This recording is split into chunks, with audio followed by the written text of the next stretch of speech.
kulanti wacan oo wanaagsan idil ahaantiinba casharkeena maanta waxaynu ku soo qaadanaynaa shaqalka dheer. casharkeena maantana waxaad si fiican uga bogan doontaa shaqalka dheer iyo tusaalayaashiisa. haddaba daawasho wacan oo wanaagsan.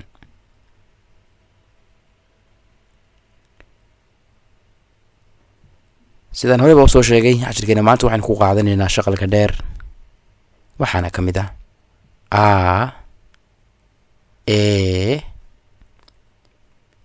I O U waa shaqalka oo waaweyn markaa kaasi.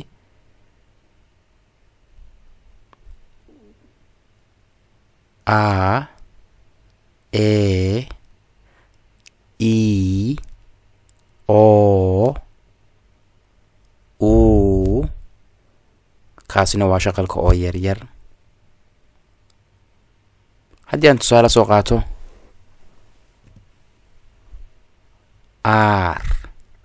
aarku waa libaaxa lab. eed waa mar qofku eed kaa sheegto. iib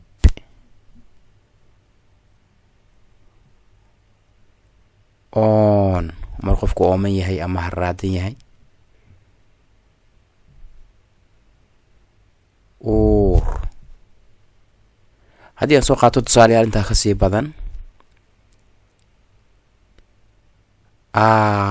haddii aan ku daro da maxay noqonaysaa aad qofku markuu meel aado. haddii aan ku daro xa maxay noqonaysaa eex waa markuu qofku qof kale kaaga eexdo. haddaan ku daro ba maxay noqonaysaa iib. oo haddaan ku daro ga maxay noqonaysaa oog waa dab la shiday. haddii aan ku daro na maxay noqonaysaa uun. waxaan filayaa intaasi tusaalayaasha inaad si fiican u fahanteen.